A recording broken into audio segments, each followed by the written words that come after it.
Mike Wazowski'd right now. I love it. Oh. Great. Me on our screen. I can't Oh, see. yeah. Good. Perfect. What's going on? Hey, cheers, everybody. It's fight week. Cheers. It is fight week. Oh, man. Got a big old storm coming in, but there's a storm of brewing in Plymouth on this Saturday night. Big old storm coming up. Irish holiday for the ages. It's going to be a great weekend. Everybody's going to be celebrating their hangover, getting drunk around noon fights, and then continuing it on into the night with our first ever All-Pro card. We've been talking about it for months now. We've got close to 30 fights. We're going to hit 28. We're going to talk about each one of them pretty briefly today and set the stage for this weekend. Tickets are basically sold out, if I'm not mistaken. There's some tickets. There's tickets still for sale. All right. Tickets still sale on CageTitansFC.com, plus all the fighters still have their tickets. For the daytime and the night? Daytime and nighttime. So, yeah, we're still pretty good. Lied. We're not even close to sold out. So get them before they hit the saunas on Thursday. Yeah, there you go. Actually, hit up your fighters before the sauna. No one wants to be in the sauna getting asked for tickets. And you know the worst feeling as a fighter is the next day after weigh-ins, after you turned in your tickets, and people are like, oh, you still got tickets? It's like, mother effer, I've been telling you for a month plus to get tickets, and you wait till after I turn them in. And trust me, every fighter knows exactly what I'm talking about. Don't be that guy. But yeah, man, obviously Friday night is St. Patrick's Day. Everybody's a little Irish on St. Patty's Day. So the way to nurse your hangover, what do they say? The hair of the dog that bit you? I'm going to bite the hair of that dog that bit you. So show up on Saturday. Rip Roaring ready to go. Doors open at 11 o'clock. And first fight's at 12. Daytime cards 12 to 4. Take a short little break. And then 7 o'clock, or 6 o'clock, the doors open for the nighttime card at 7. Just quickly, before we get into the fights, we'll give a quick rundown on Fight Week. We definitely look forward to seeing everybody there. So Fight Week kicks off on Thursday at Proof 22, brand new restaurant downtown Plymouth, right on Main Street. Proof 22, same owners of Tavern on the Wharf. This is a nice little barbecue restaurant type place, country feel. We're going to be hosting the press conference Thursday at 1 o'clock from Proof 22. In attendance will be Peter Barrett, Mo Kanani, John Duma, Joe Penafiel, Joe Giannetti, Luigi Vendramini. 3 big, as I call them, will all be in attendance. And those fights, we'll be talking with all the competitors from those fights at the press conference at Proof 22 on Thursday. Friday, festivities are weigh-in starting at 10 o'clock in the morning, all the way up to 1. 1 o'clock, we go live for the ceremonial weigh-ins, all from Plymouth Memorial Hall. Saturday, we open up the morning. Doors open 11. First fight's at 12. 12 o'clock, the day portion of the day-night doubleheader. Once the fight's over at 4, we got to get the building ready, clean it up, spruce it up for the night show. So all of our fans and everybody else, hit up Second Wind Brewing. It's 3 blocks down from Memorial Hall, 7 Howland Street. They're the makers of our beautiful Fight Night IPA. Their tap room and brewery is probably a 5-minute walk from the hall. So go by there, go see Rob Pico and a bunch of the crazy fans over there and grab a couple beers. Then we're back. Doors open at 6. First fight at 7. And then, as always, after party, Tavern on the Wharf, as the young kids say, gets lit. If you're still standing, God love you. Yes. It's going to be great. And then Sunday, a brand new thing that we've been starting is the post-fight brunch bash. Post-fight brunch bash.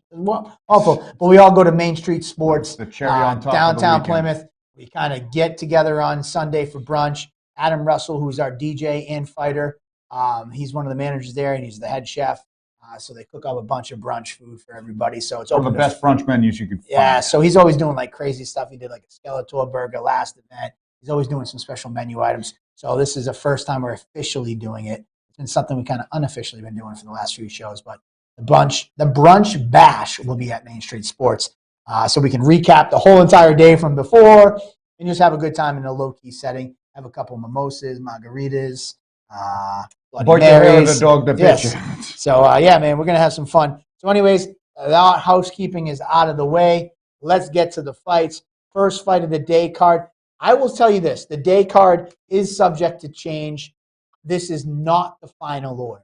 When we get to the night card, that is pretty set in stone. This night card, we're going to run it down today, but after we get off air, we're going to kind of sew up the final order. So we're just going to kind of go in order, no particular order, I should say. The first up we're going to talk about tonight, Adina Hornstra out of Evolution taking on Emily Crown out of Citadel. Both girls are competing in Muay Thai bout. Mm-hmm. We've seen them before. They're looking for that first win in the Muay Thai cage. Both of them looking for that first win. Adina 0-1 in Muay Thai, 0-3. Emily Crown out of Citadel. That's going to be hungry. The ladies always steal the show. They're kicking things off. Atom weight fight. I don't think I've ever seen an atom weight. I think this might be the first 105 fight that I think that we have had at Cage Titans. So expect high volume, fast paced, crazy cardio. It's going to be a scrap. And quickly on this one, just I did have a chance to talk to Kin Moy on TikTok Tuesday.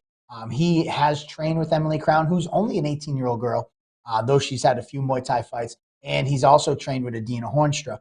And kind of the insider info on that he's given me is Emily is like a seasoned killer in the gym. She just hasn't been able to kick that gear in when she gets in the cage on fight night or the ring. This is her first cage Muay Thai fight, but she just hasn't found that killer instinct when the lights are on and it's on fight night. But in the gym, he's telling me she's sparring with big guys, small guys, no holding back, all, throwing in bombs, and she has all the talent in the world. She just hasn't really found that gear. Remember, she's an 18-year-old girl, so like she's not only fresh to the sport, she's also fresh in age. And as for Adina, we saw her compete after she had her first child. She was trying to find that fire to get back to competing as well, and there was some talks that she might not fight again. That's why she kind of went. She was a beast in the MMA world. Like she had win over Danielle Hindley. She was on a path to superstardom in the MMA world. Then she had her baby, and then she kind of had a hard time finding that fire. She reignited it with Muay Thai. So she's trying to kind of find that fire within the cage now. She kind of got that motivation to get back into the gym and train. Now it's going to be the competition level. So both girls have skills in boatloads. Can they find the fire on fight night? Does one find it and one doesn't? Or if they both find it, we're going to be in for fireworks. And this is just the first fight we're talking about today. That's it. Yeah, that's it, man. Basically summed it up. You didn't even have a monster. No monster, man. I had no monster. I only had one today. I'm preparing myself. You guys are preparing yourself for liver so you guys can drink. He's preparing the heart rate. Preparing the heart rate for this weekend. I do it. So I'm over under. I'm going to say 6 or 7 months. But anyways, that's our first night. We're going to stick in the Muay Thai realm because, again, we're going to rapid fire some of this stuff. Rich Clark out of CMBJJ up there with Jesse Erickson in Maine, 1-1 in the Muay Thai world, taking on Nico Mavromides out of Red Sail, Sean Schubert School, 1-1 as well. Only CMBJJ fighter? Yep, only CMBJJ fighter. And Nico's the only fighter out of Sean Schubert's Red Sail Martial Arts. You've seen the Greek Freak, what is he, the Greek Mystique, the Greek Lion? The Greek Lion. Greek Lion. We've seen him perform. We saw him go viral with our first almost 2 million hit clip of that crazy calf kick knockdown. Yeah, it was a great sweep over Zach Converse. Yeah, Zach Converse. That fight, the first day night doubleheader. Yeah, so here he is back. Here he is taking center stage again in the afternoon, and then trying to pick things off where he left off in the Muay Thai realm, because after that viral fight, he went on to a fight of the year with Lucas Rems in the Prom King. Yeah. That was one of the craziest Muay Thai fights that we've seen grace that cage, and he's back. Was that fight of the year too, right? That was fight of the year. If it didn't win, I'm pretty sure it did off the top of my head. I'm quite convinced. I put a 20 on me drinking 10 months. That would be a record. 10? 10 would be a record. In a day. I mean, the account when I don't go to bed Friday night after weigh-ins. So, like, is the day like the 24-hour period? Yeah, 24-hour period. Oh, okay, maybe. Oh, Jesus. You're scaring people here. Anywho, so 13, TJ Pimenta. We should get like a running tally. We should have like a board where we can like put that. But anyways, I'm excited. Rich Clark. Save the cans. Like people save their cups after they drink their beers, and they got a stack of like 12 cups or whatnot. Oh, there you go. But Rich Clark, Jesse Erickson, his team, Dustin Venat. Dustin actually came to me after the last fight. Hey, listen, we really want to start getting some guys down the stage. Here's the opportunity to come down and show what they got. Rich Clark made his debut in October. He fought in the October and January, no boundary cards. He split a win and a loss, and he's hungry to show Plymouth what he's got. And these main guys, we're seeing them come down and bringing that fight down from Maine and showing, hey, Massachusetts, we got some fighters up here, and we're finally going to see King that. territory coming in and haunting. There we go. Everybody down. I love it. It's going to be great. whiteboard. All right, so next up we got Will Portillo, which I'm actually going to pull up his name because this is the last time I talked to him. Will Portillo? I'm waiting. Okay, never mind. I was looking at Will because he actually hasn't sent me his physical and his blood work, and I just got a message from him. So I was trying to make sure he got his damn physical. His doctor's office is giving him a hard time. But anyways, Will Portillo, 1-0 out of Triforce. He's originally from Texas. He relocated up here. I hear some great things about him from Richie Santiago, that this kid's the real deal. And he's taking on none other than Ash Rao out of Broadway BJJ. This fight will be competed at 35. And if you remember back to Ash Rao, he fought at 1-1. He 55 against Miguel Silvestre, who's the sitting champion, and he went to a draw. Yeah. And Ashworth Rao was like as game as a competitor as you could possibly come because he was slated to fight in the last card. He showed up on weight even though the fight didn't. And he knew his opponent wasn't. His opponent wasn't going to. And he showed up, and his coach goes, he doesn't care. He's showing up on weight, and if anything happens, he'll be ready to go. He passed in all his medicals, everything, and he was ready to go. He didn't get the opportunity to compete. Went to a draw with the champ, up 2 weight classes from what he's competing at now. Will Portillo, he said the real deal out of Texas. A former male model in India. Remember that fun fact? I remember that. Yeah. They made sure they pulled us aside, and they're like, you have to bring up the fact that he's a male model. We got it. We got it. Every time he fights now, they said that I have to promise that I'll bring it up. Ash Rao, the former male model of India. They're always and taking on Will Portillo out of Triforce. And we have 6 fighters from Triforce. This is the first one we're going to talk about. And from what I hear, this kid's ready to put on a show. But I just read your text message. You better get your damn friggin' medicals in there, or we won't see you, Will. He's got it done. He's just waiting for his damn doctor. He's like, the doctors just haven't emailed it to him. But anyways, I digress. Let's move on. Lindsay Kelly, Anastasia Daphnow, out of UFC gym. Lindsay Kelly, we saw her in our last fight. She took on Anastasia. What's her name?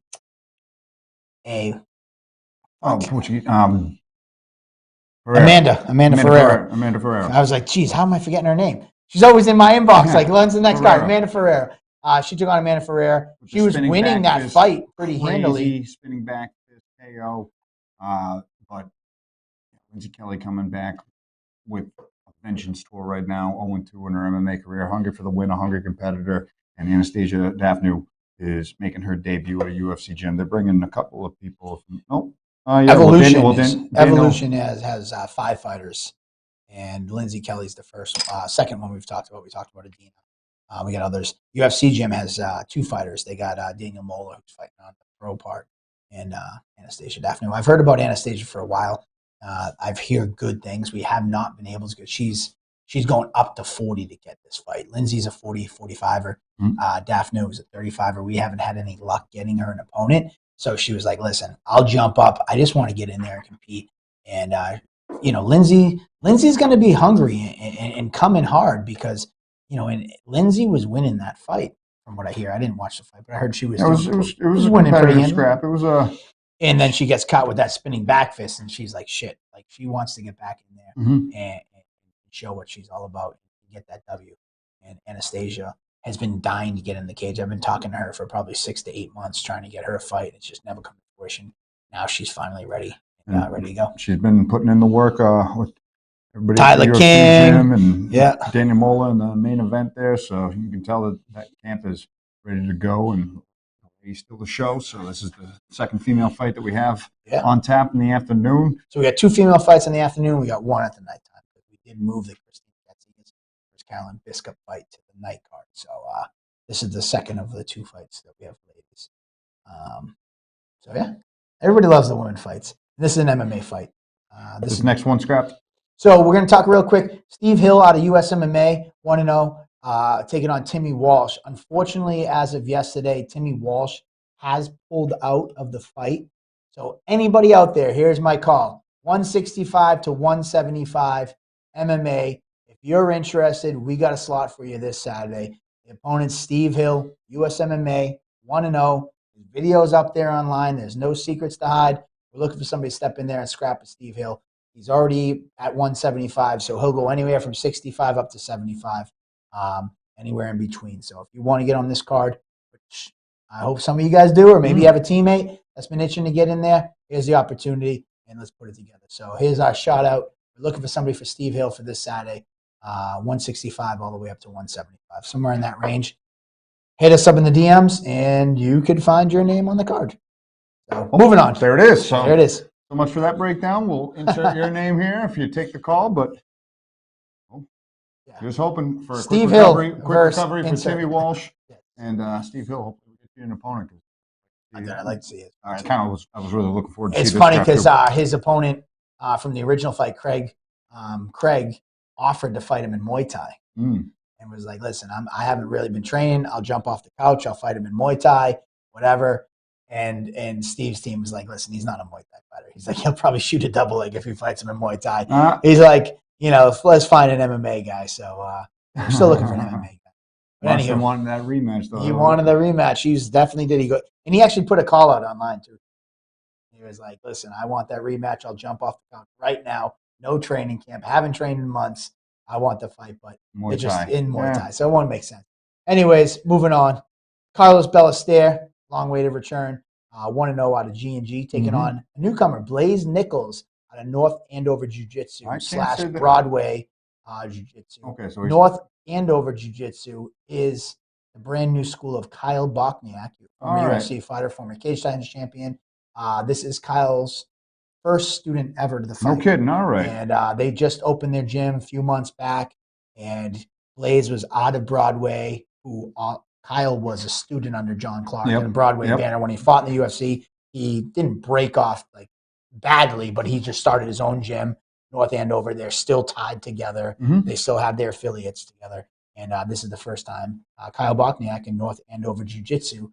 Oh, look at that. Perfect. We got the square ones. I'd love to see the square ones, but this one works too. I like it.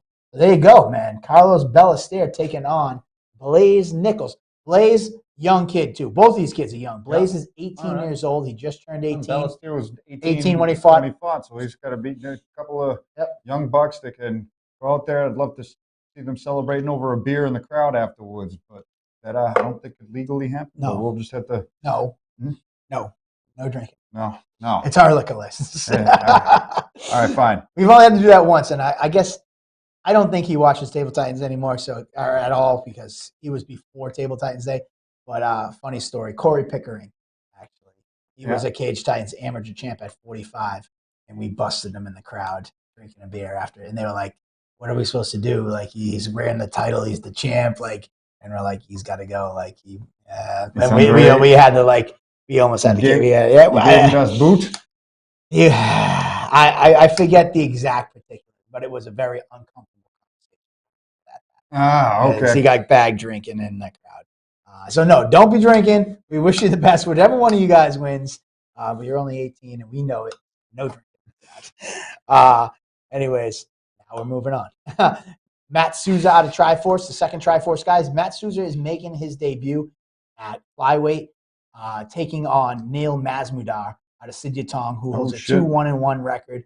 This fight should be bananas. Matt Souza, I hear some tremendous things about Matt Souza. That's a testament to take that as a debut, because Neil Masmudar has been in some wars and has proven himself time and time again, and is right up there clamoring for a title shot. And to take that on as a debuting fighter, Matt Souza out of Triforce, they're just breeding savages down there. Yeah, good job, Joe. I like the producer guy throwing it up there. That's cool. That's nice to see him. You get a little, picture of their face, and you kind of see. Look at that mustache on Souza. There you go. I got nothing else to say about him. I don't know much besides what Richie tells me, and Richie tells me this kid's an animal, and they must have a lot of confidence in a guy like Matt Souza, who's coming into this fight, making his debut, taking on Neil Masmudar, who's out of Sidyatong, who holds a 2-1-1 record. This kid's had 4 amateur fights to his career so far, and you got a guy with none. You must have some confidence in your guy who's never fought before if you're willing to jump in there with a guy who has 4 fights and, and a winning record at that. So Neil Masmudar taking on Matt Souza. Moving on, we have some of the Broadway bullies, as we've since dubbed them. We talked about Ash Rao earlier. Next up, we have Tim Melvin, 1-0. out of Broadway Jiu-Jitsu, taking on Miles Avery out of Bishop's Boxing. Miles Avery is a teammate of Bobby Baker's over that squad at Bishop's Boxing. And, after seeing Bobby's fight a couple of events ago, the vibe has been good. He's out of a boxing gym, but I think Bobby's kind of like broke that mold. Like, hey, listen, man, there's some stuff going on over here in MMA. And here we go. We got a teammate willing to jump in and take on Tim Melvin. Yep. So Miles Avery out of Bishop's Boxing making his debut against Tim Melvin. And Tim Melvin, what can you say about this kid? Like, he was just all kind of like smiles, happy to be there. And then turns it up a notch in that fight. Dude, you tell me. And that was nuts of a pace. When I saw Melvin, I was just like, this kid. And John Clark, he was just like, yeah, everybody. He's like, I don't know if he's going to be a fighter or not, but he had that switch. Yep. He seemed like a very happy, nice, happy-go-lucky guy. And even John, we were kind of joking. We're like, does this kid really want to fight? And then, bam, fight night. And you got Will Doolin, who was coming off that KO. Yeah. And it was like, yo, this kid's a beat. Like, we knew when you look at Will, you're like, no, this kid wants to fight. He looks like he's a fighter. And Melvin's just like this baby face, like happy to be here guy. Yeah. And then, bam, that fight happened. We saw a side of Melvin. Mayday Melvin. Yeah, Mayday kicked into gear for sure. That's happy-go-lucky indeed. Kind of almost like bubbly in a way. Yeah. And then he just kicks in and just murderous in there. And that was a dog fight and a half. He got cracked, overcame adversity, was able to get the finish late in the fight. So be jumping in, taking that debut and riding the wave that's coming out of Bishop's Boxing, bringing a couple of guys on. And I love Melvin. Training part. This is going to be. He said to me, he was like, he put up a post about selling tickets. Like, I need beer money, so buy tickets from me. He's like, I didn't have a lot of beer money in my last fight because he didn't sell a lot of tickets. Like, I want more beer money for after the fights. I just loved his approach. He just like, there's some of the things like you just didn't expect it, and I'm excited to see him again in the cage. Because I think there's some personality with a promotion like ours, Cage Titans. Like, we really bring that out in these fighters and let their personality shine. I think we're going to get some gold moments out of Tim Melvin. And Miles Avery, I'm excited to see Bishop's Boxing. They never have really MMA fighters. Bobby was like a transplant that came from another school that ended up going there and represented him last time for us. And now here they are, 2 fights later, having a second MMA fighter. And Bobby Baker's fight. Anyways, this fight is going to be insane. He's never in a boring fight. The man himself, Phil Bambino Locino out of Sidya Tong, taking on Nick Roman out of F5 Fight Team. F5 Fight Team, we haven't seen them in a while in the Cage Titans cage. Home of Conor Barry, ran by Rick Alford. They're a school that, like, you don't see them often, but when they send a guy, they're coming. And they're not one of those gyms that you see a fighter on every card. But when you do, you're like, ooh, I haven't seen them for a while. And then when you see them in the cage, you're like, ooh, that's that. They show. Technical savagery always coming out of F5. And come on, Phil Lucino, man, like, this kid has never been in a boring fight. He's always throwing hammers. Like, this fight, I'm telling you, like, when we do at the end, circle the one that you're looking at. This is definitely a circle fight. For sure. And then talk about another personality and a half coming the way of the cage. He embraces every second that he's in there. He just loves to fight. A dogged competitor. Paisano brother, I can't wait for this matchup as well. I'm stoked to see Nick Roman go in there looking for his first win against somebody as touted as Bambino Lucino is already 4 fights into his amateur career. So. And Nick Roman, like, both these guys, you got Nick Roman, who's, and I hate talking about records, but I think in this one it kind of tells a little bit of the backstory. Nick Roman's 0-3. Yep. Phil Lucino's 1-3. And you might be like, why the fuck are you pumping up a fight with these? It's like, records do not tell the story. Especially an amateur. An amateur, like the experience. If you've seen Phil Lucino, you would know. Don't even tell us his record. How exciting a fighter. But why I want to bring it up is that Nick mentioned something on social media coming into this fight, in the lead up, like who he was when he first started fighting years ago and who he is today. This is an opportunity to show his progression as not only a human being, but also a fighter. And he's excited to get that opportunity to step back in that cage. So I think this is a progression for him, and why I think this moment's going to be important for Nick Roman. And as for Phil he wants to sling bombs, and he's coming to take your head off every point in time, and there's just no doubt about it. He's that guy that grinder. He's that guy that lives by the sword, dies by the side. Yep. He's wins and losses are important to a lot of people, and they want it, but feels like I want experience. I want to swing for the fences. I want to give the fans what they want to see, and he's done it every fucking time. And I won't eat your eggplant parm. Yeah. And his mom brought us eggplant palm, 2 of them last time. One for me, one for Andy. And Andy ate them both like a friggin' slob. Yeah, I was hungry. I'm sorry. I didn't know. Actually, I'm not really. I am Italian. I would eat eggplant palm. It is not. I'm not. I think I offered it to you. I'm not that mad that you ate eggplant palm. Because I think I asked. I was like, "Do you want it?" You were like, "I don't like." I think you I said. did. I think the words now were. That you mention it because the words were. Look what I got. I got eggplant palm, and I'm like, motherfucker, I'm the one that put the lights on, and he gets the friggin' treats. And I think I offered you. You did not. You sure? I think you offered it after. You're like, oh, you want some? You're like, I don't even like eggplant. So then, that might have been before, might have been after. I'm not Big sure. Mikey's calling this the banger fight of the night. I would hard to disagree with you, but we're going to talk about the hits keep coming. Julian Connerton out of Evolution, 1-0, taking on Sandy Muniz, 1-0 out of Triforce. Sandy Muniz on the poster. An amazing back and forth brawl with Drew Arpin. Insane amateur debut where he picked up the victory last event. And as for Julian Connerton, he competed in our Muay Thai world. He went on and made his MMA debut, which he won in a different promotion, I think out west. He brings his 1-0 record. Sandy Muniz brings his 1-0 record. This is a fight that's so early in both their careers. They could have stayed their distance and not fought each other and fought down the line. Getting that treat right now. Julian Connerton, Knockout of the Year award winner for his Muay Thai when he fought for us in Muay Thai.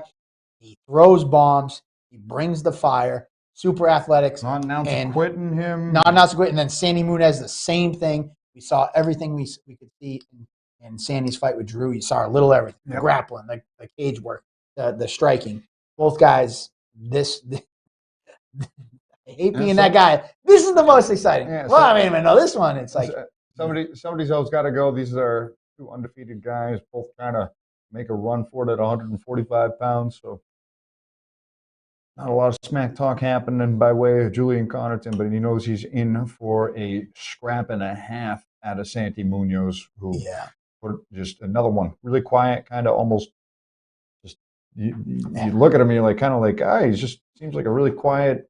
Yeah, timid kid, and then no, he's in there and he's ready to brawl, and he's going to fight tooth and nail to take your head off and try to finish you. It doesn't stop coming. Truth be told, there's some fighters when we put their picture up, it's like, oh yeah, that you could tell, there's no mistake in that fight.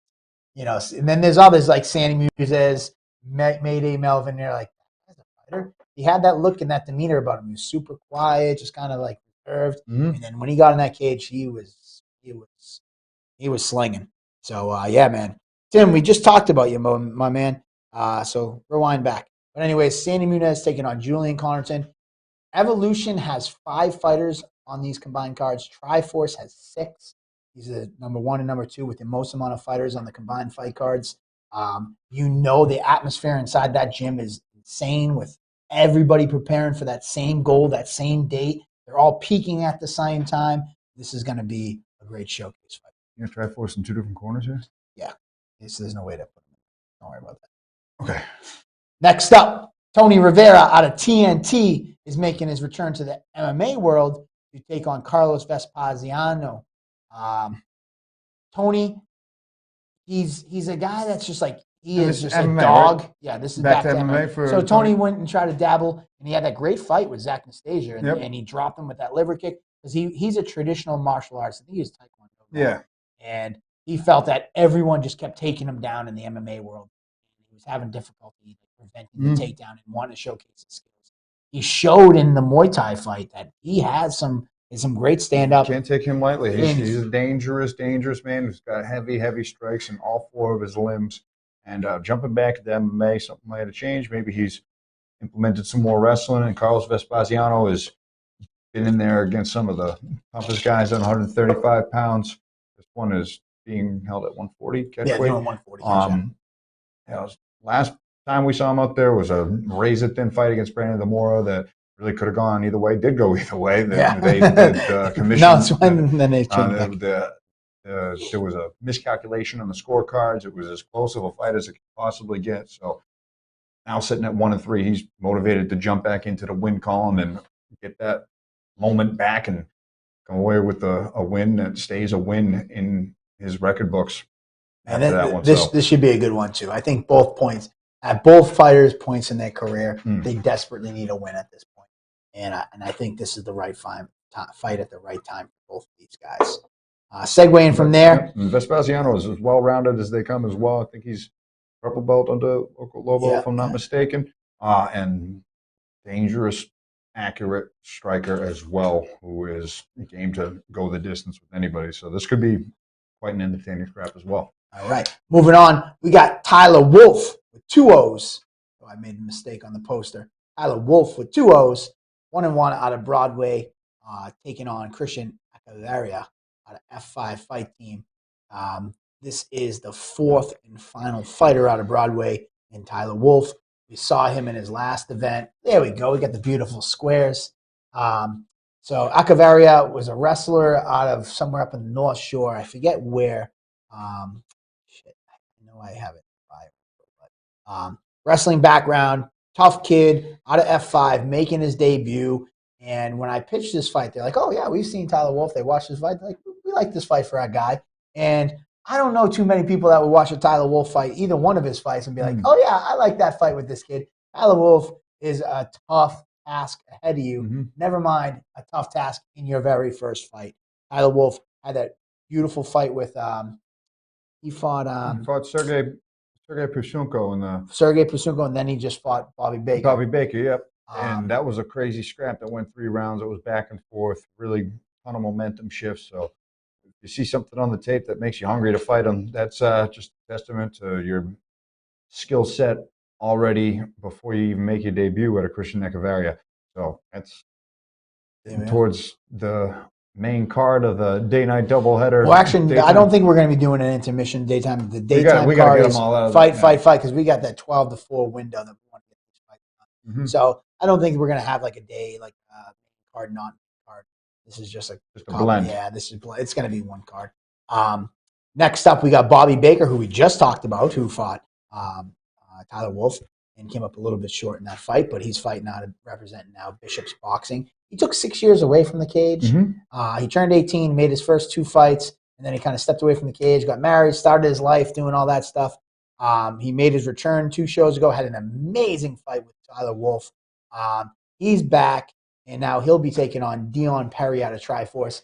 Dion Perry had that unbelievable first round rear naked, like kind of standing up. They kind of fell over, rear naked choke in his debut last event. Dion Perry got that itch, the MMA itch, and he's ready to get right back in there. Hungry. And show off. Really quick fight. It was a scrap as long as it lasted, but getting that quick finish, he was amped up, real fired up, and I'm sure he got addicted to that moment and jumping in against Bobby Baker, who there's plenty of footage on. You know, he's all his fights has gone to decision. He fought the decision with Duma, who's on the pro card in the main event. And a teammate of Dion Perry's as well, so I'm sure there's plenty of insight going into that matchup there. And Bobby Baker, he's a taker on of all comers, and even though he took that layoff, he looked sharp and conditioned to make a run at this. And though he faced a really game and worthy Tyler Wolf in that last fight, he's comfortable with his skill set against Dion Perry, who went in there, got a quick finish, and he's going to try to take him into the deep waters and get that first win in his own regard. That's what's going to be interesting in this fight is like, you got Baker, who's been in the decision many of times. You can see that experience come into play. Where's that? Fight. He's fought 3 times, though he has not had a win. I think he's seen 9 rounds of action. And Dion Perry saw a minute of action. So, we're going to learn a lot about Dion Perry in this fight. And matchup. Bobby Bakerman is a stud as well. Great matchup. And Nick said Dion Doom Perry. I like that nickname. And moving on, we have Andrew Jacobs out of Lausanne MMA at 195, coming in with a 1-2 record, taking on Troy Cutter, Kingston JKD. Troy Cutter, former military guy, veteran, has done combatives. He's done some JKD, and he wants to test himself in the MMA world. And I got to give a ton of respect. He's a guy who's a ghost. No social media, nothing. I had to actually go to his gym and meet him in person. Wow. To put this fight together. It's like he's not on social media. There's no video. There's no tape. And part of me actually was like, this could be anybody catfishing me saying they want to fight. I got to put eyes on them. So I actually went to his gym, met with him, met with his coach. And yeah, man, he has a great story. He's not originally from here. He's since moved to Marshfield through the military and all that. And he's a vet. And he did combatives, and he's always liked the competition level. And he's like, I never wrestled, nothing like that. I just always wanted to get in there and compete and test myself. And he's found this sport, and he wants to give it a go. That's all I can tell you about the guy because there's no pictures of him. I luckily got this picture of him so I can make a poster, but there's nothing out there of him. That kid's a ghost. Maybe he's like a friggin' Navy SEAL or something that he didn't want to tell me what is real or some Black Ops shit. I don't know. This guy is crazy. Like, I'm not going to say this guy. I just really don't know much about this kid, but I know that he wants to fight and he's excited to fight and he is real because I remember Andrew Jacobs. Did you ever go to this gym and actually make sure he's a real person? Because they were the same way. They're like, he wants to fight. We don't know what he looks like. We don't have any tape. We don't have any video. We don't have anything on this guy. Like some guys are like, at least I want to see the picture of Mike. Mm-hmm. Even if he's never fought, like, is he in shape? Is he ripped? Is he this? Is he tall? Is he that? And I'm like, so after I think finally I had to go there and say, yes, I laid eyes on him. Yes, he's a real person. Yes, he's gonna, he's gonna fight. And Troy Cutter, I'm excited to see. And overall, I hope it's a good experience for him because he seemed really amped up and jacked up. As for Andrew Jacobs, we know him. Andrew Jacobs, we know that he's got the judo black belt and that he's been in some crazy scramps and has crazy knockout power. He's coming down in weight, jumping below 205 for the first time. His last fight was at 210 against Wolfgang Fiasconaro, and that was. I don't remember that movie, but I know which one you're talking about. Warrior. Yeah. There's like military guy. Yeah. Well, wasn't that they were brothers and they fought each other? I don't know. I think they were. Yeah, whatever. But yeah, Andrew Jacobs looking lean at this new weight class. I don't know if he's en route down to 185 pounds, but I'm going to see a lean, mean fighting machine who's ready to throw some people around and get the job done. Coming off of 2 losses back to back, he's hungry to get back into the win column here. And Troy Cutter. Really game for taking on an experienced foe in his debut. Nice. Must be real hungry to get in there. Man. So either way, it's going to be a good one. I know Andrew Jacobs has been trying to I know one of the things he's fought at 220, he's fought at 205. Mm-hmm. There was always some weight stuff with going on, and he's the whole deal with him and Lozon in his camp. You got to get your weight in order and let's pick a weight class for you. So what we're going to see, though we've had that great performance by Andrew Jacobs, those were at heavier weights.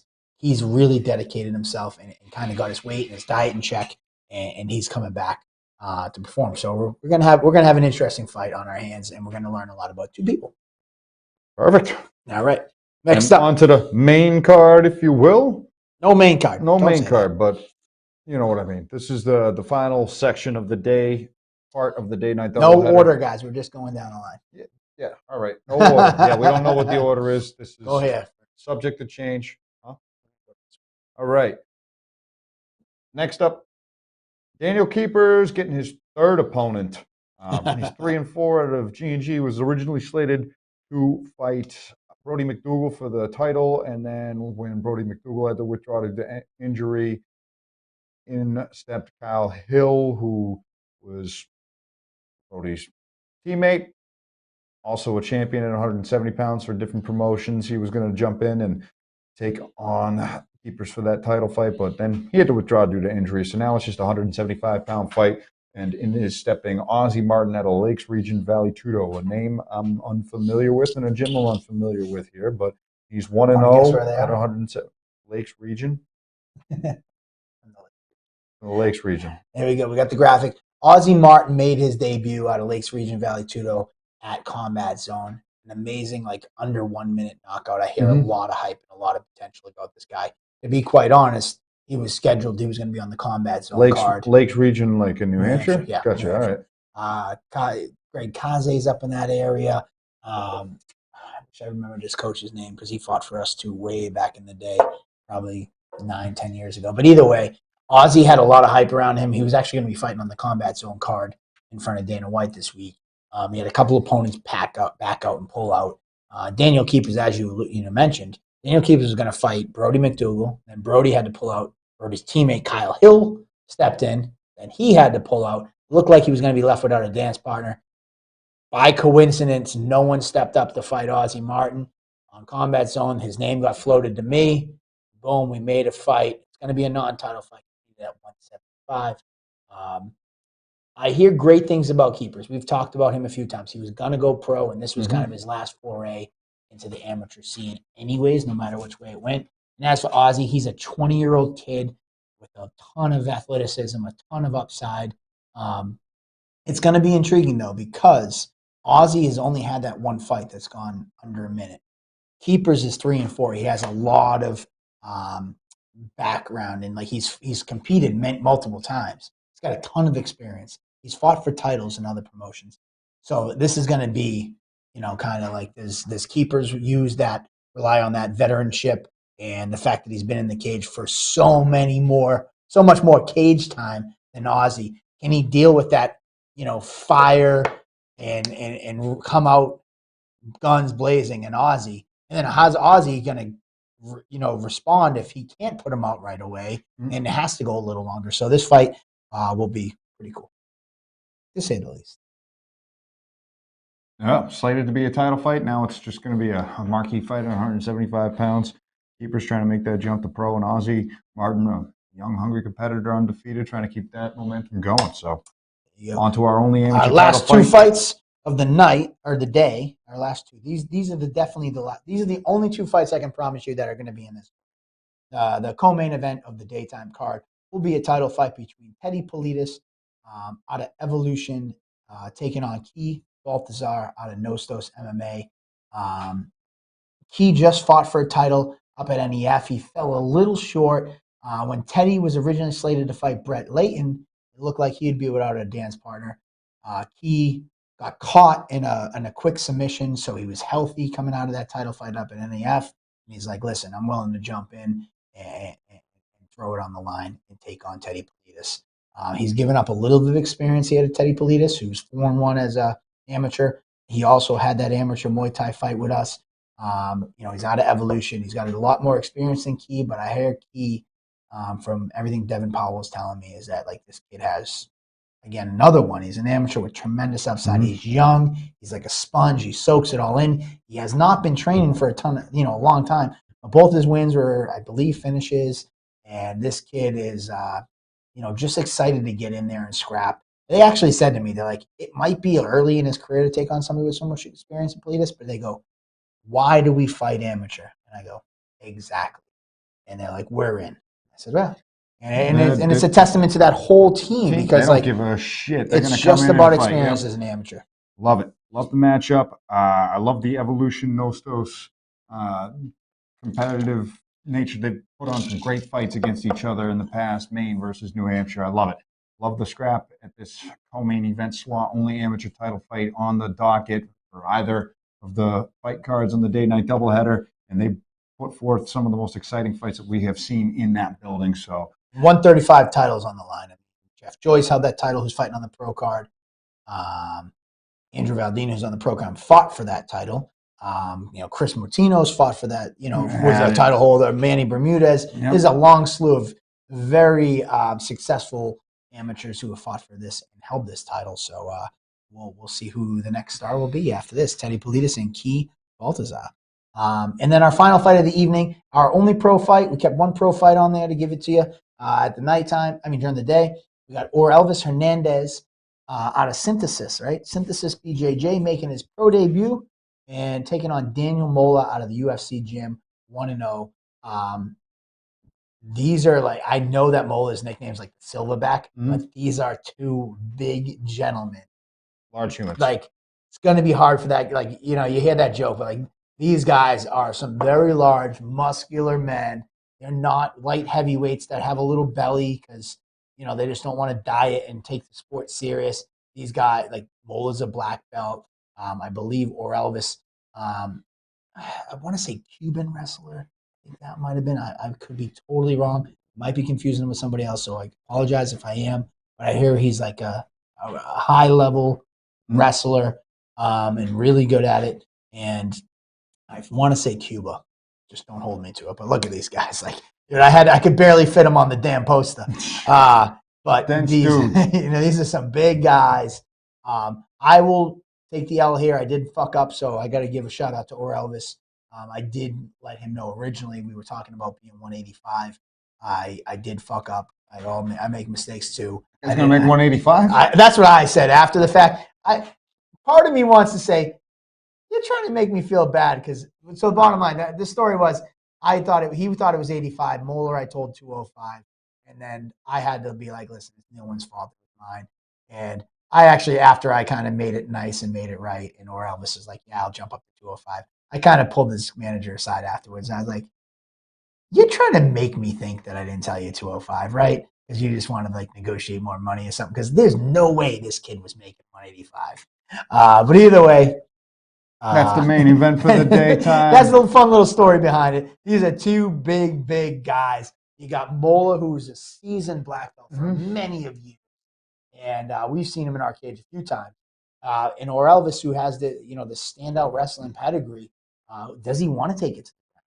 If he does, he's in deep waters with that black belt. If he does keep it standing, like I don't think we've seen standing from Mola. How is his standing? He did fight Andrew Jacobs. The third round. So, I mean, he's pretty well rounded. And like you said, he's got that strength in the ground more than anything. So we'll see where this lonely pro fight goes when it closes out the day card of the day night doubleheader. And then we're off to. So there you go. 16 fights on the docket. And then an intermission. And then a very long. So we got 16 fights for you right now. Hopefully we can fill that slot for Steve Hill. 1-0, 65 to 75. Any 165 to 175 pound fighter that wants to jump on the card, amateur, we'll take it. You made it right. He was 208 a few weeks ago. See, I told you. When he told me that, I was like, he was not going to make 185. But anyways, we made it right. But Lars, I did say to Lars, I'm like, I don't think he was going to make 185. But either way, I think the goal was these. Either way, today's not that day. Today wasn't the day. They're going to fight at 205. They're going to slug it out, and you guys are going to be in for a treat because these are two high-level guys. Closing out with a bang. And they're two high-level guys in other respective sports. And Lars, since you're in there, was he a Cuban wrestler? Is that what it was? I might be confusing him with another fighter, but I thought it was that. But like from what I remember, he was a high-level guy there. And as I remember from Mola, he's a high-level Brazilian Jiu-Jitsu black belt. So and he's competed all over the world. So you got these guys clashing in an MMA cage. So it's gonna be interesting. Cuban wrestler, he was. All right, cool. I knew I was. My memory helped me out there. So yeah, here we go. That concludes our our daytime fight card. In our little intermission, while we and the crew are getting the whole Memorial Hall cleaned and emptied out and restocked and ready for the night card, you guys should be going to Second Wind Brewery. Right up the street, 3 blocks down, 7 Holland Street. Second Wind Brewery is our friends over here who've been brewing our Cage Titans Fight Night IPA for the last 2 years. So let's check it out. And Lars also told us he had 10 pullouts in the last 10 years, 2 years. 10 pullouts in the past 2 years. Well, good thing that the Cuban wrestler found a black belt and Daniel Mola to scrap with. And Zach Searles busting my balls because I say high level. I mean, yeah, whatever. I guess I need a new adjective. Give me a better one, Zach. So there you go. That's the daytime card, and I am pretty pumped up for our first ever. I've been doing Cage Titans. I started this company 13 years ago. This is Cage Titans 58, but when you add in the day-night doubleheader at 50, the combat nights, the combo show we did with CES, we've done over 60 events, and the first time ever, I'm proud to present you with our first ever full pro card. We got 12 fights on the docket. This one is in order as of today, as long as there's no shakeups with the card. But this fight card, we will be breaking down in order. And I usually always like to start off the cards with the lighter weight fights. They usually bring that tenacity. They bring the high pace. They bring the energy. So we're kicking this off with our man, Razor Rob Fuller, Cornflakes, competing at 130. Finally competing at a little bit weight class closer to his natural weight. When he first came to us, he came to us as a 25er. You've seen him many times jumping up to 35 and 40 and 45. He said if this is his last shot at this, he wants to show that he's serious and he's taking his diet and his training serious, and he's coming to Cage Titans Plymouth Memorial Hall one more time with his entire family. He's bringing all three of his kids, his wife. They're all coming to Plymouth to be a part of this St. Patty's Day bash. And part of me feels that, like, he was serious when he told me when he took this fight. Like, I want to show that, like, I'm not what people think of me when they see their record. I come to win and I come to fight. And this time, you're going to see something different. He's taking on Joe Poirier in his debut. And, he's going to be the larger guy this time around. He's going to have a size advantage over Joe Poirier. Poirier is a 25er. Who they say, yeah, I don't know. I don't know about that. Just thinking about it, I think Fuller's going to be the bigger man going into this, hungry to disrupt the momentum of yet another New England local staple. And Joe Poirier, though making his debut, he's getting the Rob Fuller rite of passage, if you will, where he's fought a ton of the best prospects in New England. Joe Poirier, the next one on that list. And he's a decorated grappler who is vicious at taking necks, complete with crisp boxing skills. 5-minute rounds. We'll see what kind of gas tank he has. The only time that we've seen Joe Poirier in real trouble is late in title fights, and we're going to see what his gas tank leads into once the rounds go up to 5 minutes. And Rob Fuller wants to make a quick night of it as well. And listen, Rob Fuller has been in this position many of times. He's welcomed many of people to their pro debuts. And he reminds you every once in a while, if you sleep on him or take him lightly or look at his record and think one way, he can quickly put your lights out and send you home a very unhappy pro debut guy. Because a lot of guys envision their pro debut. They probably envision their hands getting raised and the start of this beautiful pro career. And Fuller's remind not one, two, but two people, Jacobo Opito and Dan Shapiro, who was a teammate of Joe Poirier, that you sleep on me and take me lightly, I can put you to sleep. And this is a great way to kick off the card. I'll tell you this. Somebody's going to sleep. It's either Fuller or Poirier. If you were going to, I can tell you that much. And I think this is going to be a great, exciting fight to start the night and get people out of their seats. And, so that should be a fun one. That's our first fight of the night. Rob Fuller out of Clinch Tribe, taking on Joe Poirier. Next up, this fight is a great one. And I guess I have to change the order. That's an old card, Joe. I don't think that's the most recent one that I sent you. Maybe I resent you the wrong one, but give me 1 second. Yeah, you got the wrong one up, Joe. You got the old one. Anywho, so our second fight of the night is going to be, this is a great fight for me for many reasons. It's a fight that two fighters very, very early in their career would normally be not fighting each other. You got two undefeated prospects, Jay Kixenbaum, 2-0 out of Bone MMA, taking on 2-0 undefeated Jerry Muse out of Sidney. That many of times you would never see two 2-0 guys fighting this early in their career. They'd keep away from each other. They'd be racking up wins against other people and not cross each other's paths. This is a different day and age. These guys are just like, listen, I want to fight. I don't care who. I don't want to protect my record. I'm not trying to pad my record. Like, I want to fight tough guys, and I want to show where I belong.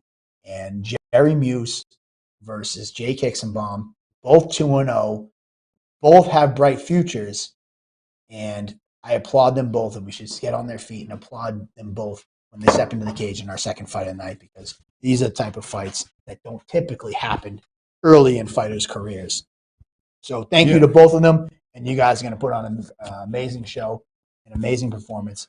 I look forward to seeing you guys. Usually takes a while before somebody's O has to go, but somebody's O's got to go. Next up, our third fight of the night, we got some female flavor. We didn't have any female fights on the night card. This was going to be our main event of the day card.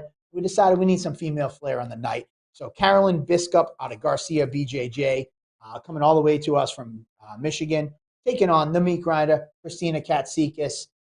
Christina Katsikis has been out of the cage for a long time, nursing some injuries, having multiple pullouts. We talked about her Elvis having 10 pullouts in 2 years. Christina Katsikis has just had the worst luck, pullout. Carolyn Biskup was actually supposed to fight KK before and had to pull out. She actually fell through a barn. We talked about that on the table time. I remember that. Then she had another fight in between, which she was victorious in. It was in her hometown, in the hometown promotion. She was victorious, and she retired.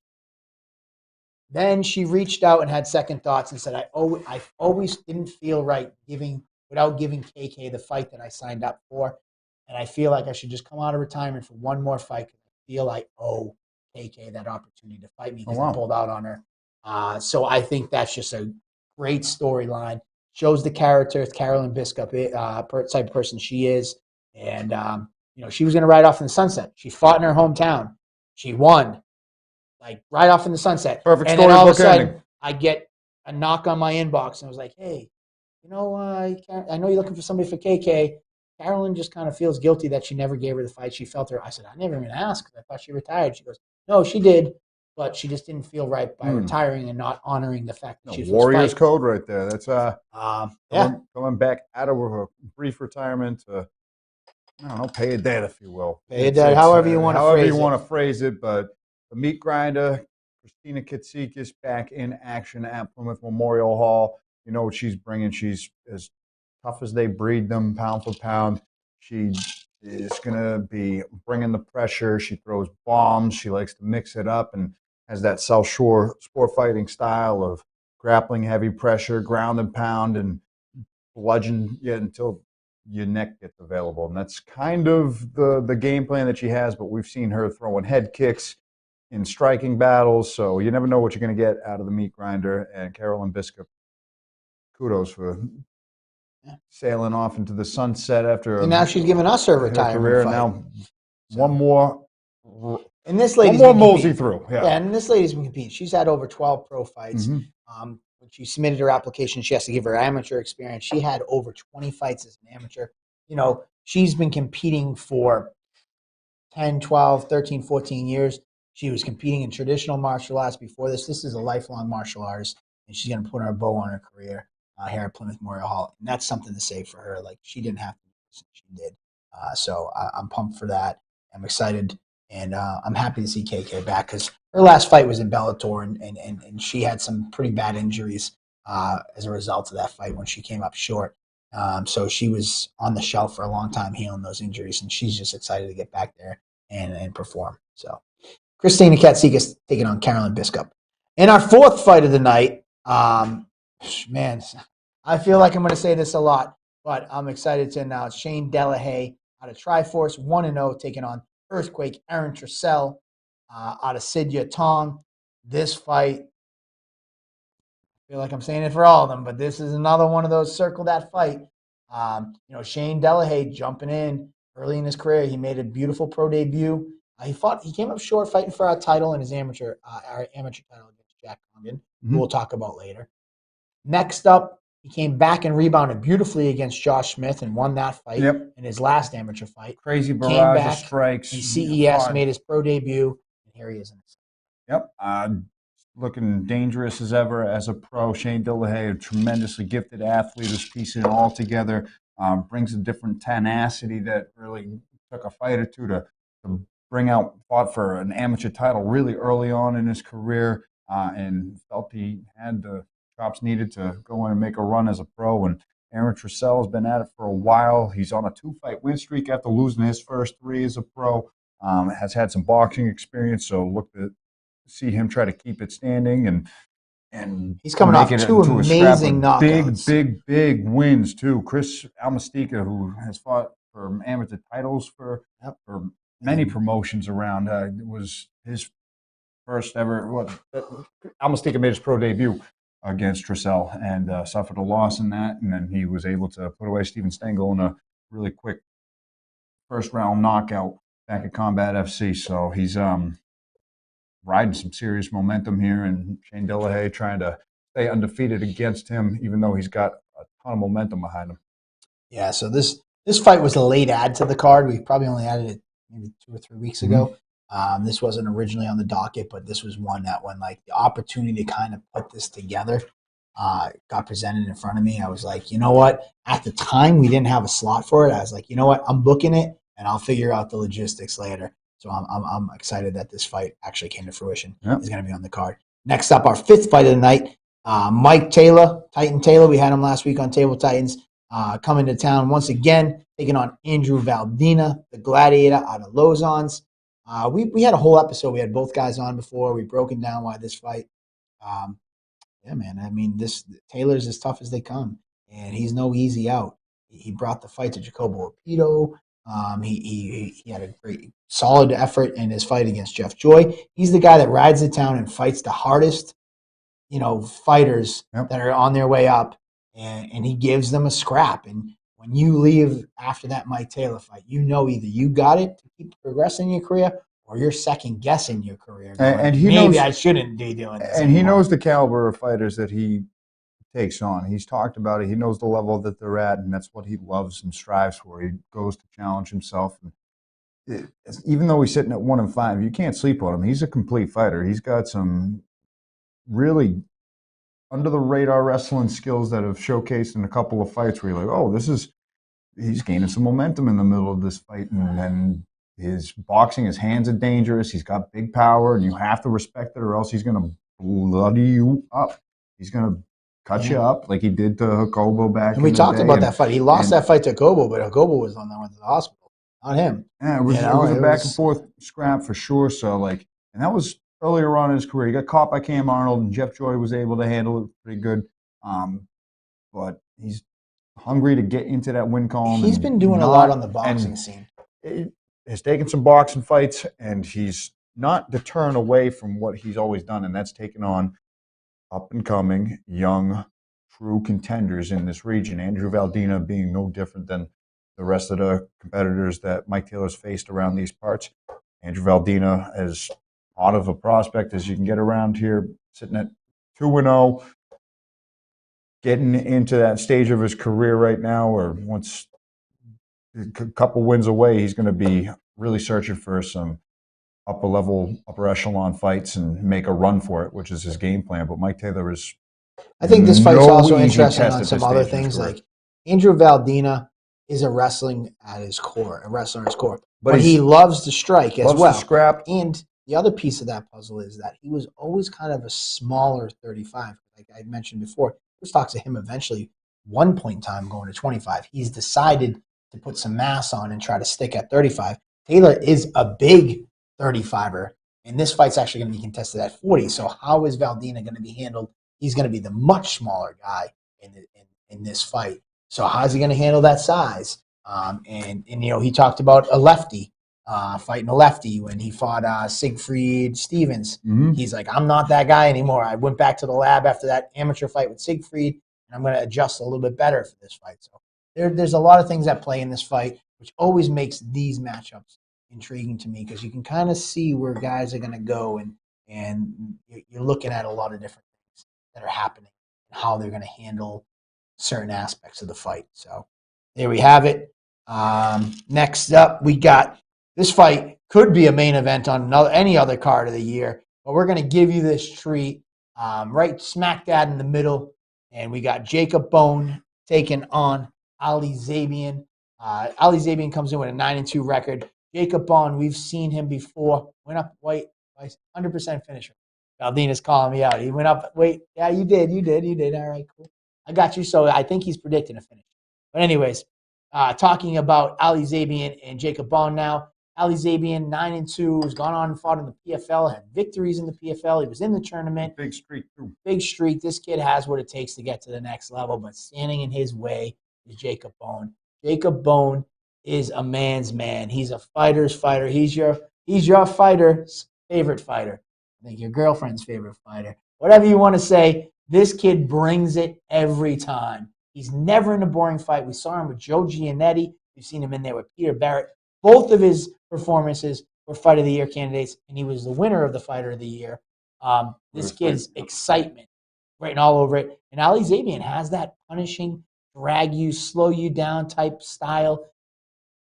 How's this one going to play out? We don't know how this one's going to play out. There's only one way to find out, and that's to be there in the building to witness it take place. Jacob, the Jaguar Bone, coming off a big win over Jay Bakanowski. And like you mentioned, just piggy tail off.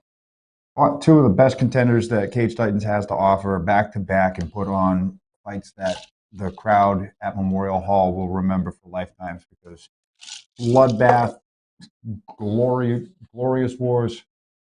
Justin Simmons, you don't even have a girlfriend. Stop it.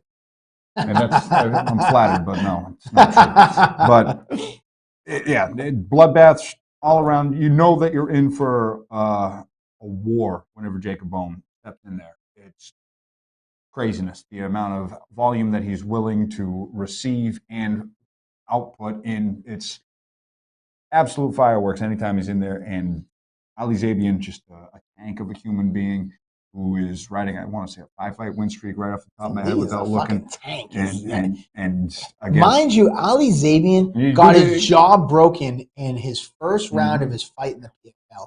He fought the entirety of the fight and won the decision. This kid is tough as they come. And as full contact management, I think they have a dog in this race. They're pulling for a fight of the night in this fight right here, and it would be hard to argue. I am just intrigued who will be able to implement their will, and I think that's going to come down to how this fight plays. Is Ali, I remember Ali as throwing bombs, pressing you against the cage, dragging you down and making an ugly, dirty fight. And like, is Bone going to be able to keep the distance and pepper him with strikes? If Ali does get Bone down, I believe Bone's a black belt. So, like, does he really want to get him down and go down there? There's a lot of things at play that make these fights exciting. And I think that's the whole purpose that we try to bring to you guys at Table Titans. It's like, all right, cool, fighter A versus fighter B. Get excited, woo! It's like, well, no, there's a lot of different things if that you could be looking at this fight and determining how it plays out. Go ahead. Oh, what? I'm talking to the next fight. There we go. 2 dogs in this one, all gas, no brakes. Yeah, I would have to agree with you, full contact management, whoever you may be. I'm going to have to guess. It's either Travis or it's Lars. Next up, we have, this is a late ad, and we still are putting the finishing touches on it. Jack Congdon was slated to take on Chris Burbrick. I don't want to release, I'm not going to release yet who's coming to town. We're going to wait. I got a couple things that I got to fix up tonight. Tomorrow we're going to announce that. But Jack Congdon will be competing still, even though Chris Burbrick. We'll work on some stuff. Yeah? So is it? Yeah, possibly. So, we have a little treat for you tomorrow. We're working on a couple things. Jack Congdon's opponent did pull out. Actually, I think we already released that. I think Joe put up the card. So we're working on tomorrow. The whole thing was going to be tomorrow there's a nor'easter coming. But on Saturday, a hurricane is coming. You were waiting we were waiting for the storm. Oh, so, you were really waiting for the actual storm to release that? We do actually have a couple things that we have to. Oh, all right. But we were going to wait till tomorrow. But there's a nor'easter tomorrow, but there's a hurricane on Saturday. Hurricane Jay Ellis, like he's done numerous times in his career, is here to save the day. Put up the hurricane signal. The hurricane is here. Out on the light, and, out on the sky. He will be coming to town as long as everything works out tonight on Saturday to save the day and take on Jack Congdon. And that fight, I mean, listen, Jay, there's no denying. We haven't seen Jay for a long time. There we go. We got some Jay Ellis fans. We haven't seen Jay. Yeah, look at that. Everybody's excited in the Ellis comments. We haven't seen Jay Ellis in a while, and I'll be honest. I'll just be quite open and honest with everybody. We had to have a talk with Jay, myself and the commission, and we were like, listen, Jay, we need to get you, stop competing for a little bit, get into a gym, kind of show us you've been into the gym, and before we let you compete in the state of Massachusetts again. So we kind of like, it wasn't an actual suspension. It was kind of more like, hey, listen, we can't put you on a card in Mass is probably not going to license you unless you take some time off. So he's taking that time off. I forget what his last fight was for us, but he's taking some time off. And I got to say, he's done what was asked of him. He's in the gym. He's provided training videos and things of that nature. And, we kind of joke. It's like, oh, he could have been taking that one day. Who knows? But he took it serious. He took the time off. And I can tell you, every time I've had a fight card, he sent me stuff. He's like, hey, I was in the gym this week. You didn't get me on the card this time? And I was like, Jay, let's just give it some time until the time's right. But the commission is happy with what they saw. And all signs point to Hurricane Jay Ellis, as he's so often done, 100-plus fights as a fighter. He is coming to town to save the last-minute fight. And stand up. I see people already excited. Jay Ellis. Jay Ellis and Jack Congdon. Jay Ellis and Jack Congdon. Opening up the main card of the day-night doubleheader. There we go. So next up, I'm personally excited for this fight. You might be like, why? Carl Langston is coming to town for the first time ever, taking on Jeff Joy, undefeated Jeff Joy. Carl Langston, I cannot tell you this enough. We talked about it in the lead-up. He has asked for this fight numerous times. He has asked for every high-level bantamweight in Cage Titans. He's up in Maine competing on the EF. He's just been begging me for the last year plus, when can I get on a Cage Titans card? When can I fight? I'll fight Valdina. I'll fight Jeff Joy. I'll fight this one. I'll fight that one. There's not been a name at 135 that he has not said he'd fight. He's been asking for Joy for a long time. And the important piece of this puzzle is Langston, though his record's a little upside down, he's been competing at 45, 50, 55, way out of his weight class. And he told me, he's like, listen, they won't get me fights at my weight class. I feel I'm at my best at 135, and I want to prove it. And if I don't, I'll take my ball and go home. But I think this is my opportunity to come to town, make 135, show that's my weight class Scrappy, and my man. skills. He used to come down to the. Yeah, he used to train with him at the rack. He came down to the rack a few times back in the day. He's a scrappy kid, and he's been at it a while. Been training a long time, and 2-8 in 10 pro fights already. Jeff Joy 3-0. Only been a pro for a little while now, but former amateur champ, has never lost a fight, never tasted defeat, and he's. I was a bigger guy back then, but Carl Langston was a pretty large dude as well. So, like you said, he's fought at 55, fought at 45. He's probably going to have a decent size advantage coming into this against Jeff Joy, who's 5'6", a true bantamweight. So he might have to get in tight and really make this ugly if he wants to stay undefeated here. And Langston really trying to stifle the momentum of the undefeated Jeff Joy and hand him his first loss ever. So this could be. And let's not forget, another factor at play, like I like to throw everything on the table, is that, Jeff Joy hasn't competed in over a year. There was a point in time that it seemed like Jeff Joy might not ever compete again. Yeah. And, he's gotten this resurgence, all right, you know what? You can get back to fighting and back to training what you love. So, he was scheduled for Will Smith twice and had to pull out. He was scheduled another time and had to pull out with injuries. It looked like he might not have a fight again.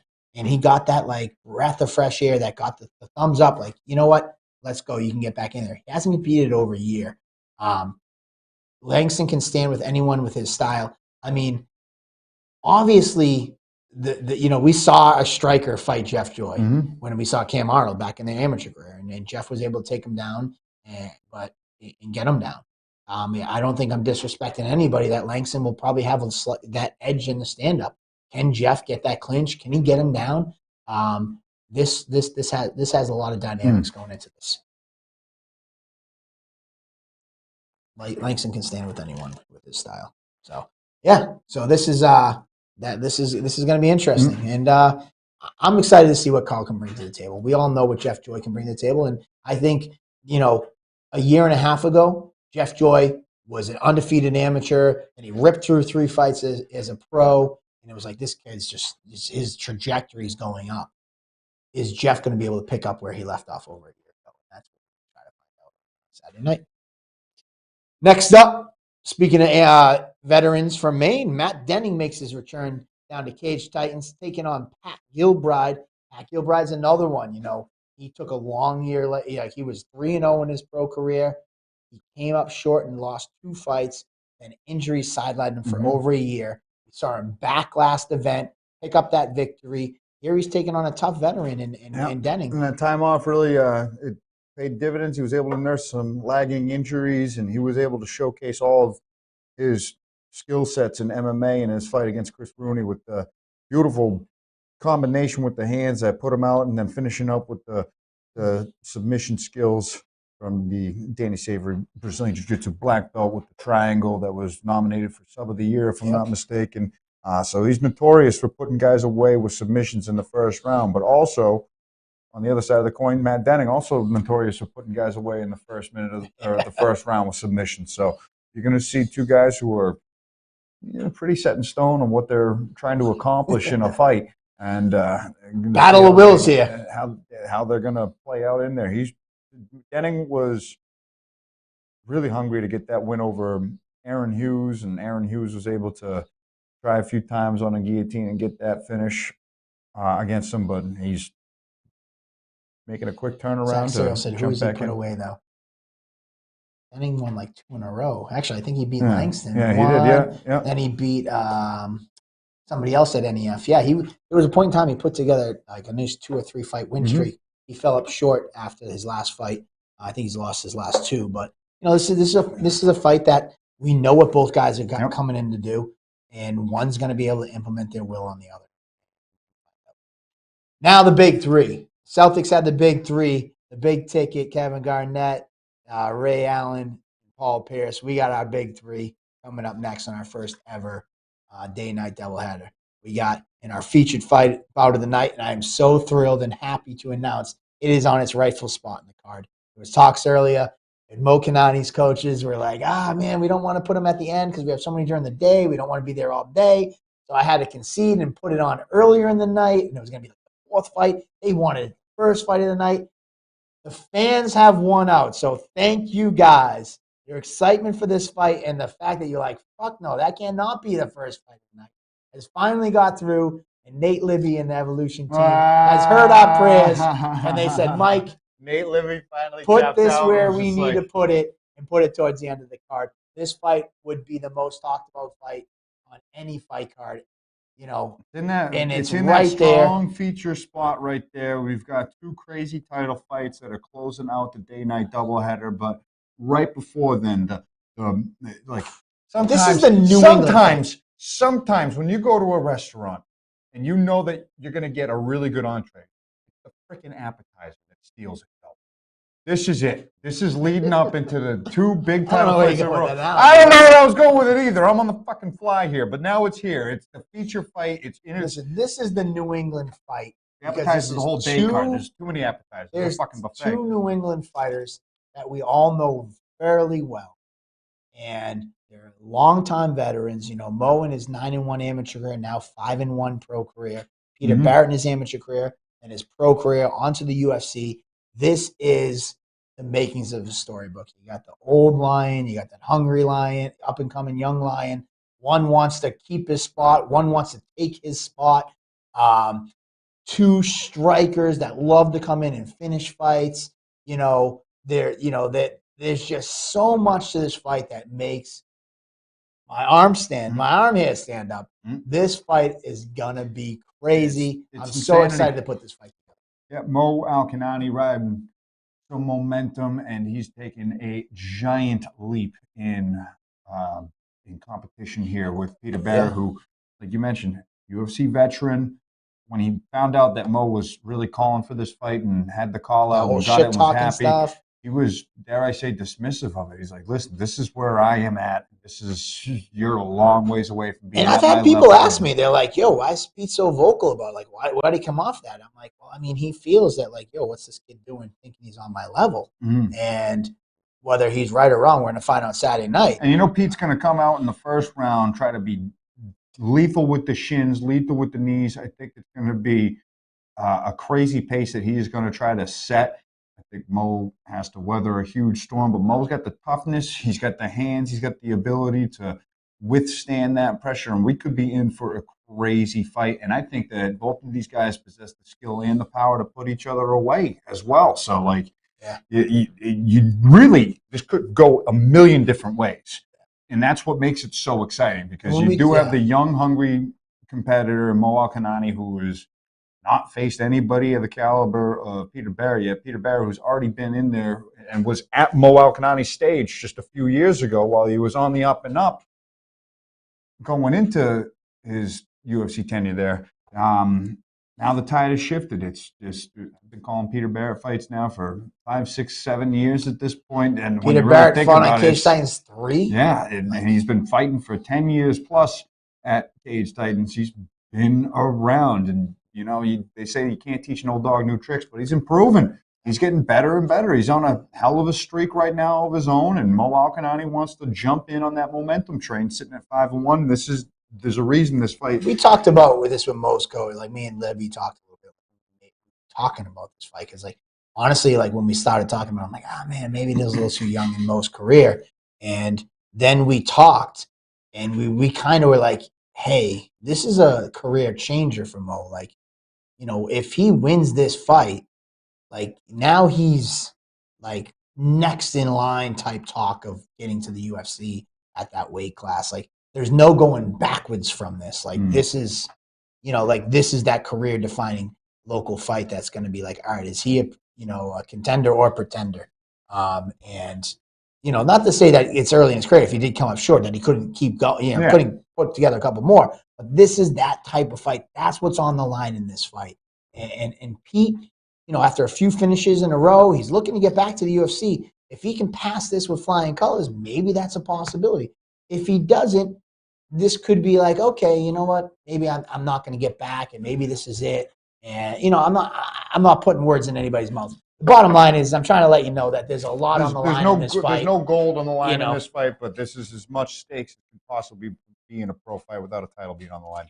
Yeah. So, and I mean, there's a lot of implications because there's so many big pro fights. If Mo wins this fight, Ali Zabian versus Bone winner, the Giannetti versus Luigi Vendramini winner. So much. There's so much going on in the lightweight cage fights, and what I love about it is that everybody, they know, all right, we're at these points in our career, we need to be taking tough fights. This is it. It's game time. There's no more time for padding. No more fucking around. It's let's go.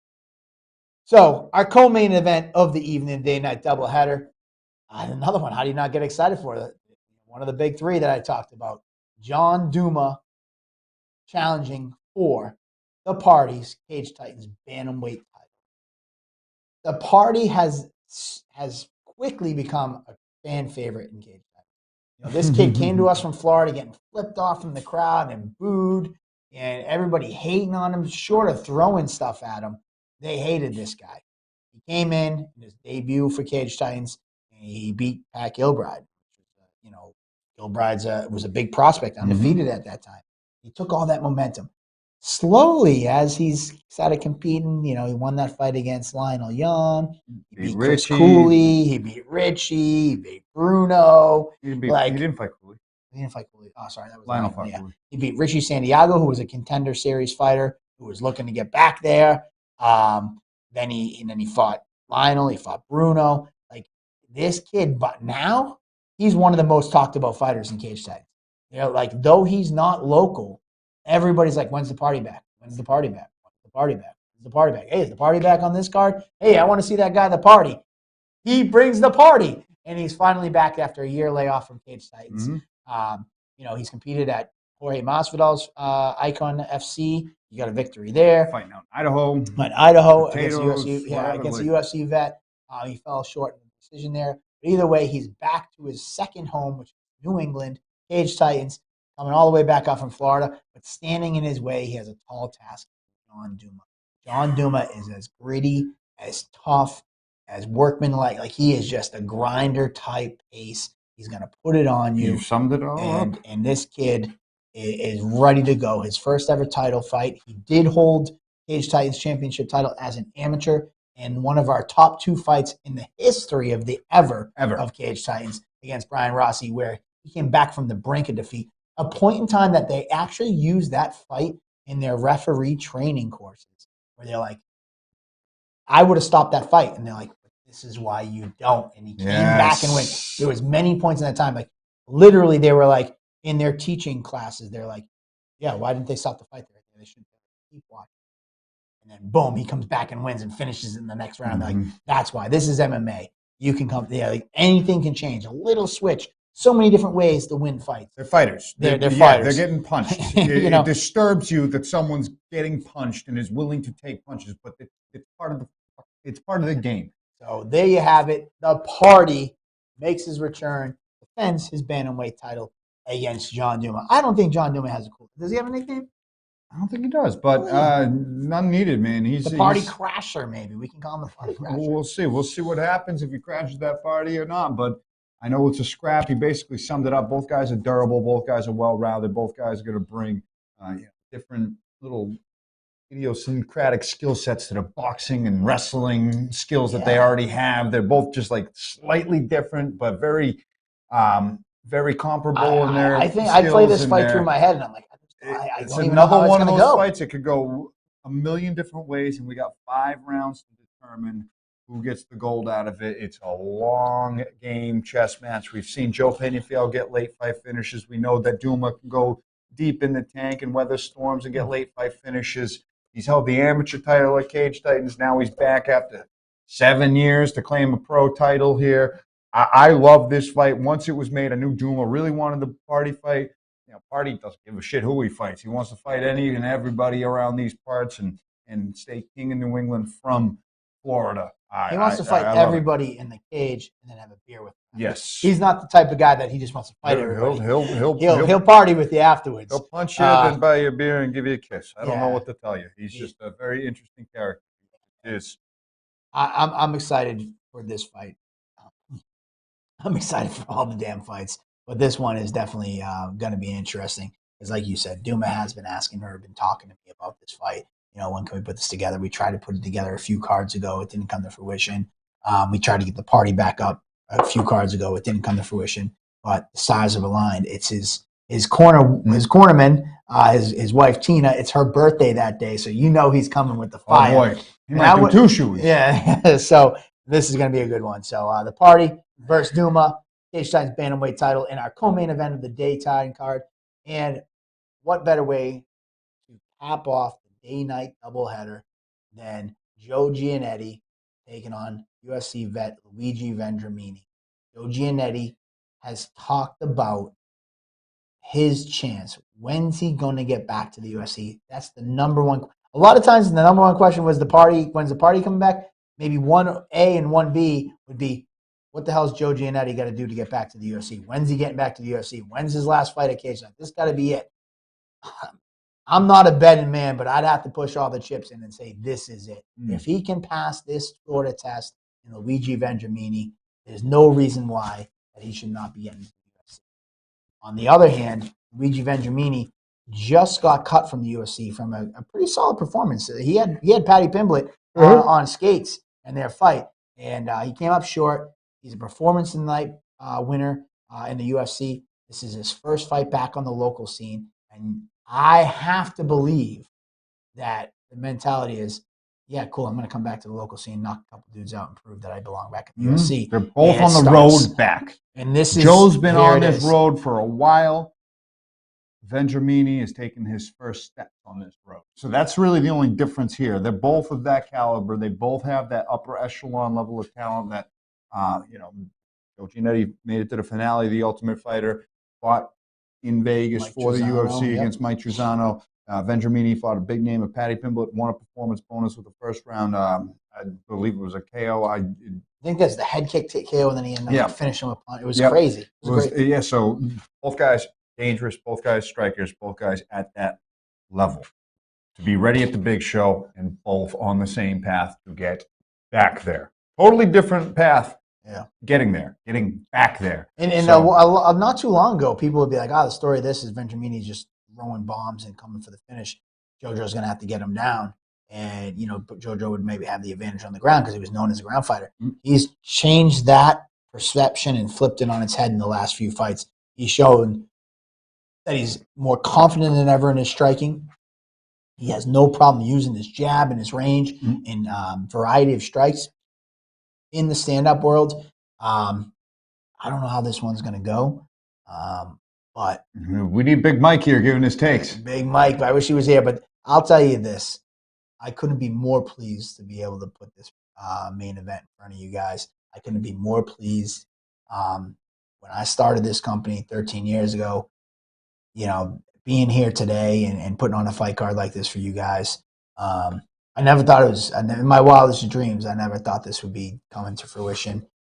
We started off as a promotion that like I got burnt as a fighter, and I said, I think I can do it better. I'll do one fight just to do it. And it was all amateurs and maybe one pro, and then like here we are 60 something events later and be like, we're putting on an all pro card, 12 pro fights. Like, 1, 2, 3 UFC veterans on it. Yeah, with a UFC couple vets, guys that are pushing to get there. Another 3 or 4 that are right on the cusp.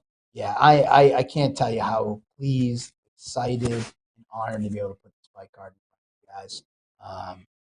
I've said I was never the promoter to be like, this is the best one ever, and I still probably would never use those terms.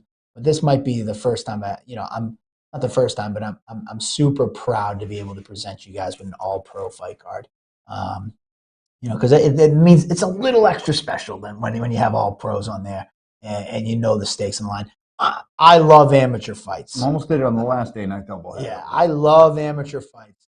All those fighters are special to me, but I think that the public, knowing it's an all-pro card, knowing the stakes that are on the line with their careers, so many different dynamics. There's 4 fights on this card that easily 2 years ago would be headliners for us. To be able to do that type of fight card for you guys, I'm pumped up. I hope you show up in droves on Saturday. We're gonna have a blast, and I think these fighters, they know, because I've had fighters reach out. I'm pumped that I'm on the first ever Cage Titans All Pro card. They feel the honor in it as well, so they're gonna show up, rip roaring, ready to go. Prepare your livers. Give your parents a hug. It's going to be a life-changing weekend. Yeah, man, it really is. So make sure this week the fighters are cutting weight. Weigh-in days on Friday. Don't be that jerk to wait till the last minute. Hit up your favorite fighter now. They have tickets ready to sell you. They've probably been preaching to you to buy your tickets the last month. Hit them up. Meet up with them. Get your tickets. Don't wait till the last day. Don't hit them up on the day of weigh-ins. Oh, can I get tickets? It's just like, hit them up early. Get your tickets early. Get there and get ready to cheer, man. These guys put a ton of work in. This fight card has almost been exactly intact for over a month and a half, which is unheard of. Like, when we put this fight card together, I think there's only been two or three shakeups on this entire fight card. These guys stayed healthy. They stayed ready. They've been preparing for this specific opponent for the last 6 to 8 weeks. You're going to see the very best out of these guys on fight night. And please enjoy, have fun, and make a day and night of it. And enjoy everything that these guys have to offer you. They're rip roaring ready to go to perform for you guys. So have some fun, get your tickets, drink some beers, and do all that fun stuff. It's going to be a blast. Thank you, as always, for tuning in. Whoever the rest of you that are still hanging in with us. Yeah, and then as always, 28 fights that we just covered right there. 29 if you count the one that we covered, but we said we had to fill in. Might as well. My last shout out to 170, 165 to 175. Anyone wants to steps in, fight Steve Hill, MMA. We got a slot for you this Saturday. He's got all his medicals. He's been preparing like crazy. He wants to fight. Let's give him that opportunity. Put the word out for us. Let's get him a fight to get him in there. And my last chance, we're going to recap Thursday, Proof 22, Cage Titans 58 press conference with Mo Kanani, Peter Barrett, Hardy, Duma, Vendramini, and Joe Giannetti. Proof 22 on Thursday at 1 o'clock. Friday, we got the weigh-ins from 10 a.m. to 1. 1 o'clock, we're ceremonious, streaming that on our Facebook, Twitch, and YouTube. Saturday, doors open at 11. First fight at 12 for the daytime card. Daytime card ends about 4. We're going to reset up the whole hall. While we're doing that, we want all the fans to go check out Second Wind Brewery, our brew house and tap room for Second Wind Brewer, who has been brewing our Cage Titans IPA for the last 2 years. They're going to be doing the in-between party or the daytime after party, whatever you want to call it. The intermission party. Intermission party, I guess. And then 6 o'clock, the doors open for our night card.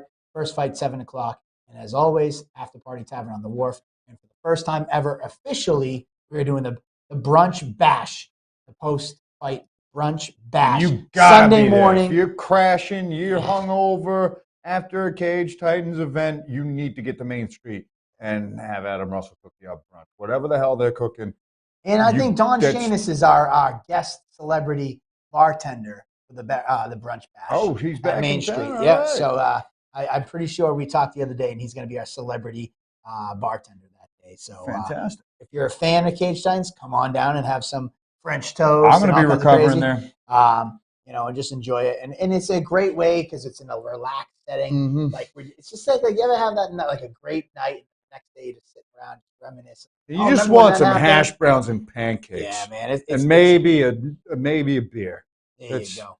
And finally, my last Tom Sawyer moment. I say it all the time. Thursday night at 8 o'clock, I will be setting the cage with a few people from our crew. We do need some willing body hands to help us out. 8 o'clock this Thursday, we'll be setting the light rig in the cage. I'd love you to help me out. I'll be there. Come on down, 8 o'clock at this Thursday at Plymouth Memorial Hall. We'll be there from 8 to midnight setting the cage. Just send me a DM. Or Big Mikey the Silver's our. You can hit me up too. Hit up Andy. Hit up Tyler Pimentel. Tyler Pimentel's really the foreman. He's got some work obligations. He may or may not be there, but let us know if he can come down and help you. That we can count on you because we'd love a few set of hands on Thursday night. That's it, man. That's it. This Saturday Tyler's night. not going to be there Thursday night at all. Well, we'll talk about it. He has some stuff. Gotcha. Anyways, that's it. I got nothing else for you. Hey, we got this. It's going to be fun. We'll see y'all this weekend. Celebrate, stay safe in the nor'easter, and we'll see you in Plymouth. Thank you all. Cheers, everybody. We'll see you next week. Recapping this.